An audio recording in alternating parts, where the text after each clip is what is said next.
阅读是许多人的爱好。如果你是一个书虫，你可能会想到至少2本书，你会推荐给任何问你的人。但我更想知道你读过的最神秘的书。虽然大多数书都是为了讲故事或提供信息而写的，但历史上也有一些书或许只是为了迷惑读者而写的。让我们来看看这些，从控制我们思想的书到魔鬼自己创作的书，都是有史以来最令人费解和神秘的书。以下是历史上最神秘的10本书，我不希望你会阅读它们。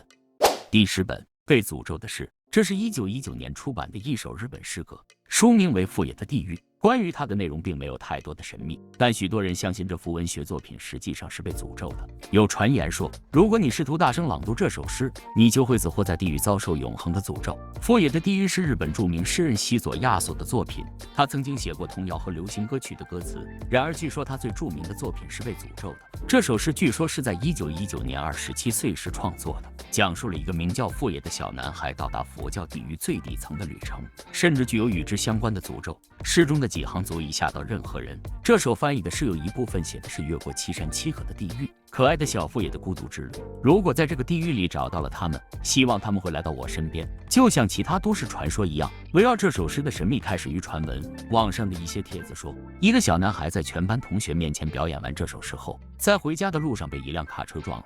有人说，一个女孩在大声读完它后，突然因为一种未知的疾病去世了。还有人说，一位高中生在读完这首诗后突然消失了。其中一件事件可能是巧合，但与这首诗有关的多次死亡事件足以让人们警惕起来。难道这只是吸引力法则吗？还是这首诗真的被诅咒了？目前整首诗的译文在网上流传，如果你敢的话，你可以试着大声读出来。第9本，阿布拉召唤术。如果你喜欢恐怖电影，你很可能已经听说过阿布拉梅兰的神圣魔法之书。据说这本手稿可以追溯到14或15世纪，但它只是在19和20世纪才流行起来。这本书类似于讲述亚伯拉罕冒险故事的书信体小说，但在它的整个故事中揭示了一些神奇的做法和仪式，因此这本书在现代巫术学中很有名。据说里面有如何召唤天使和恶魔的指示，更重要的是，它还可以教你一些没必要的咒语，比如如何把某人变成一匹马，或如何说服一个幽灵供你去世。我想我能理解为什么有些人认为这本书被诅咒了。第8本，捐给图书馆的神秘书。这是洛汗法典，我们对它了解不多。这本书最早是在19世纪的匈牙利被发现的，除了被捐赠给了一家图书馆之外，人们对它一无所知。这本448页的手稿是用近200个符号的神秘字母写成的，并包含了从军事战斗到宗教象征的奇怪插图。事实上，这本书的书名是未知的，它是以匈牙利城市奥哈克命名的。奥哈克是它的所在地。这本书的内容是如此令人困惑，以至于一些学者开始怀疑，这只是一个可以追溯到18世纪的骗局。不过，有些人很难相信这只是骗局，毕竟谁会有时间仅仅为了乐趣而书写一本近500页的书呢？尽管这本书的确切起源尚不清楚，但一些专家认为它与印度、撒玛利亚或古匈牙利有关。在我们最终破解这本书的密码之前，我们真的不会知道答案。所以在那之前，关于这本书是否真实的争论将继续下去。谁知道呢？你甚至可能是那个最终破译法典的人。也许专家们在网上制作了洛汗法典的副本，希望互联网上的天才最终能解码整本法典。第7本，控制人类的思想的书。这是一本基于希腊传奇人物赫尔墨斯解释的原则的教义汇编。赫尔墨斯是一位古老的圣人，他的学说流传甚广，甚至当他还活着的时候，据说古埃及人称他为众神的抄写员，希腊人则将他尊为智慧之神。在一些著作中，他是炼金术甚至占星术的发现者。这是一本神秘的书，只在1908年出版，它成为赫尔墨斯的教义的基础。虽然出版了，但它仍然被认为是一本不寻常的书，只有少数人能够理解。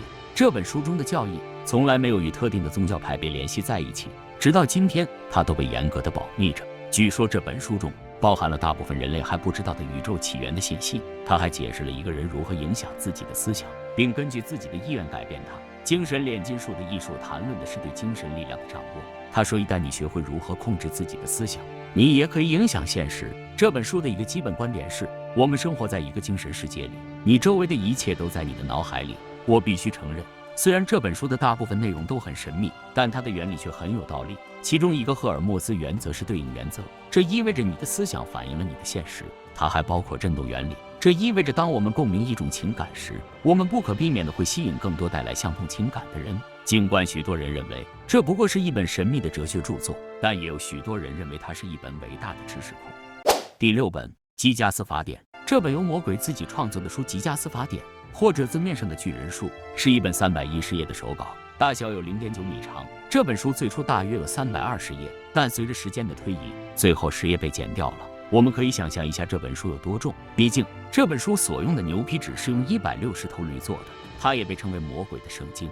它不仅因为体积庞大而闻名，还因为它是魔鬼亲自创作的手稿。事实上，法典里甚至还有黑魔王的画像。这本书的大部分内容都笼罩在神秘之中，甚至它的起源也被专家们争论不休。据说这本书是13世纪在捷克共和国一个修道院的房间里创作的。故事是这样的：寺院里的和尚违背了誓言，为自己的罪过赎罪，他被罚被活埋起来。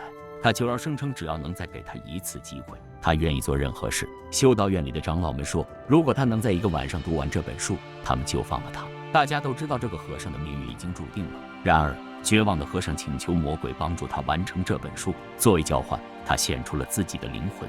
许多人认为这不过是一个传说，但又似乎确有其事。你仔细看看这本书，想说一个人一晚上能写出来的吗？这是一个不可能的任务，因为即使一个抄写员每天工作6小时，每周工作6天，他仍然需要大约5年的时间来完成整本书。除了这本神秘的起源，它的内容也令许多人好奇。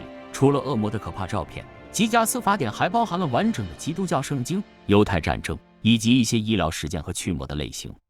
第5本索亚书，它是世界上最神秘的书之一，直到今天仍未被破译。许多历史学家、诅咒学家和密码学家试图破译这本书，但都被难住了。索亚书共197页，最后几页包含36张表格，每一个都有36行36列的字母，共有46656个字母。你可以想象破译这份手稿有多难。有些人声称这本书是用亚当对上帝说话时听到的语言写的，简而言之，这本书是用上帝自己的语言写的。这就是为什么有些人认为只有大天使米迦勒才能破译这种音调。然而在1998年，数学家吉姆里德斯破译了几张表格，结果发现这本书包含了咒语以及恶魔和天使的名字。据说这本书是被诅咒的，与死亡有关，但也有人说这只是一个骗局。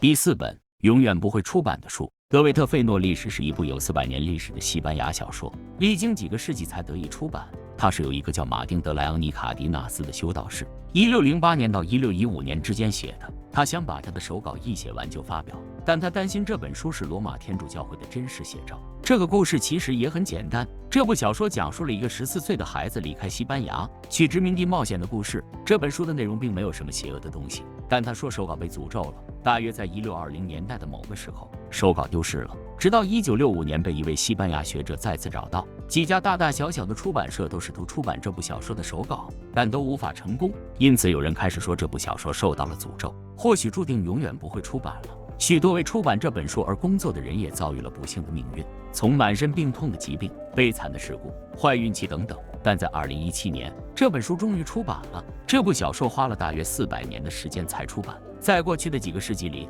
数百人将它出版，却始终因为各种各样的问题而无法成功。我不知道你怎么想，但我真的不想读这些邪恶的东西，以防这本书里还有什么挥之不去的诅咒。第3本希腊魔法 Papyri。希腊魔法 Papyri 是 Papyri 的一小部分，包含与古希腊相关的文本和插图。据说它包含了魔法咒语、赞美诗和仪式，这些都可以追溯到公元前400年。直到今天，没有人知道如何解释它。书中的许多仪式和文字仍然笼罩在神秘之中。